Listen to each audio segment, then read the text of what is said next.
देखिए, मैं जो कुछ बोल रहा हूँ अपने अनुभव से, काफ़ी लंबा अनुभव है मुझको।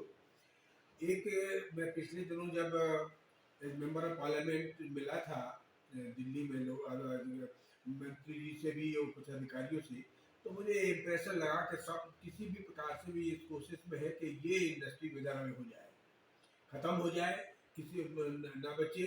उनका तर्क ये है कि बीड़ी से कैंसर होते हैं, स्मोकिंग से कैंसर होते हैं। पर मैं एक बात कहना चाहता हूँ कि कुछ भी करे कोई भी, जो मजदूर तबका है उसे किसी न किसी प्रकार का एक, चाहे वो बीड़ी का हो, चाहे सिगरेट का हो, या चाहे कोई दूसरा हो, जैसे अब गुटखा इमर्ज हो गया है।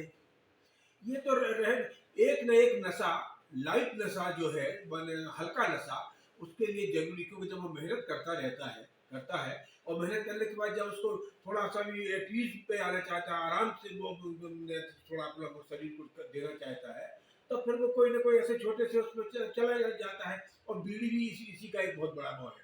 अब जहाँ तक तो इसलिए ये तो रहने वाला है। हाँ, इसमें इनके कारणों से, सरकार की इस प्रकार की सोच से ये हो रहा है कि अल्टरनेट के रूप में गुटखा इंडस्ट्री डेवलप कर गई।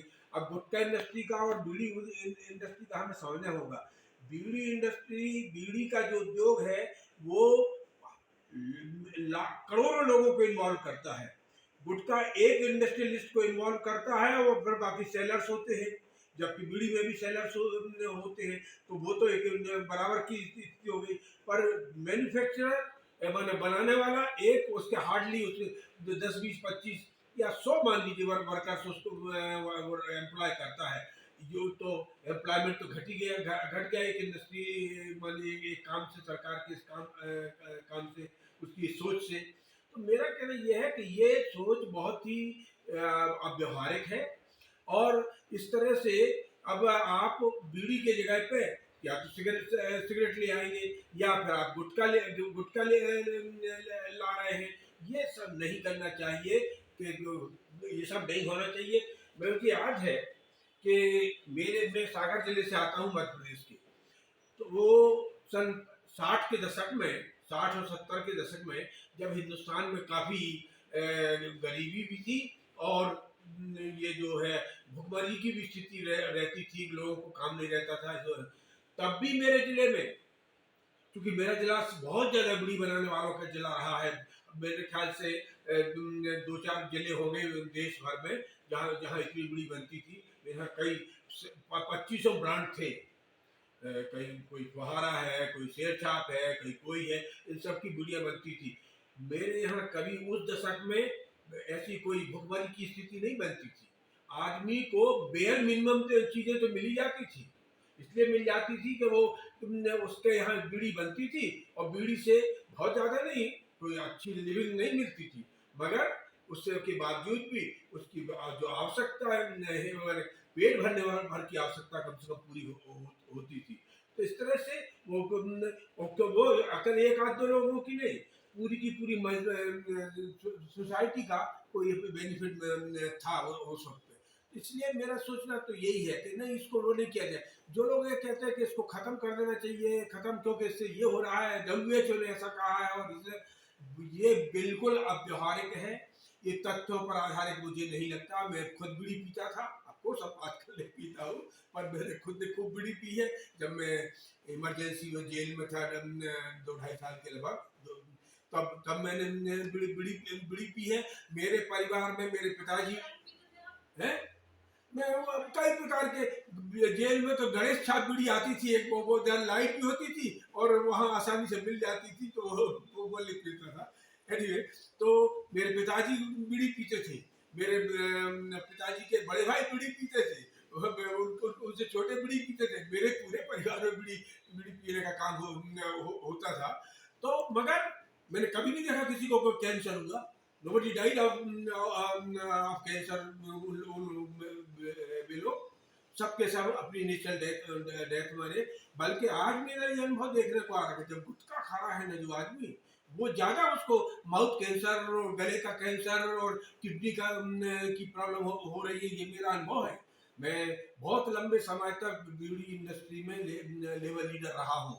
60 70 के दशक में जब बिल्कुल टोटल पॉलिटिक्स में नहीं आ गया, तो बीड़ी उद्योग से ही मैंने सब काम किया। तो मेरा उन दिनों का अनुभव ये कहता है कि ये अच्छा। और इसमें भी एक और है, बात को हमको ध्यान रखना चाहिए कि इस उद्योग से वुमेन एम्पावरमेंट ज्यादा होता है, क्योंकि बीड़ी घर में बनती है। होता क्या था हमारे यहाँ कि तो होता ये था जी।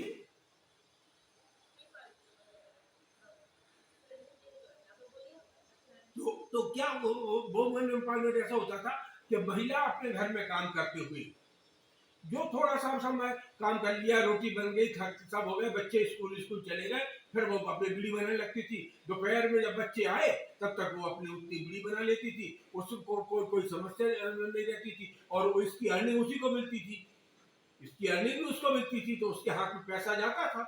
ये बात गैर है कि हमारी सोसाइटी ऐसी थी कि बड़ा हस्बैंड उसका ले जाता हो पैसा, दैट्स द डिफरेंस। पैसा बेसिकली तो आता उसी के हाथ में, उसका एम्पावरमेंट भी हो रहा होता था। अब आज जब ज्यादा अवेयरनेस आ गई तो मेरे ख्याल से ज्यादा अच्छा एम्पावरमेंट हो संभव है। इस तरह से मेरा सोच ये है कि इस उद्योग को संरक्षण देने की आवश्यकता है। एक और सबसे पहले गवर्नमेंट को इस धारणा को बिल्कुल निर्मूल करने की दिशा में प्रयास करना चाहिए कि इससे कोई दुष्परिणाम है इसके, तो इसके लिए, क्योंकि अब तक कोई डाटा नहीं दिया। मैंने भी दिल्ली में पूछा जब सांसद था, तो भाई कोई डाटा है आपके पास क्या, कि इससे कैंसर कितने लोगों को हो रहा है, कि कितने परसेंट पे आ रहा है इसके वर्कर्स का या इसके पीले वालों का, तो किसी ने नहीं। बस एक हवा उड़ गई कि सब हवा उड़ा दी, तो इससे कैंसर होता है, इससे हेल्थ पे विपरीत असर पड़ता है। इसलिए ये तो सरकार को एक काम ये करना चाहिए कि इसका बाकायदा एक डाटा तैयार कराए सरकार, और इसको ये जो जीएसटी ज्यादा लगा रहे हैं ये भी वो अब नहीं है। और दूसरे भी जो आपके प्रपोज अमेंडमेंट्स है, मुझे लगता है कि ये बिल्कुल व्यवहारिक है बहुत से। तो साहब वो उन दिनों जब मैं गया था, हेल्थ मिनिस्टर से मिला था, और उनके साहब क्या प्रचार कर दिया कि बीड़ी का जो बंडल होता है उसके 85% पर आप ये करेंगे, वो जो गले में वो इतना शब्द खाते हैं कि भाई इससे डेंजरस है, इससे कैंसर हो सकता है, तो फिर वो बेचारा अपना ब्रांड कहाँ लिखेगा।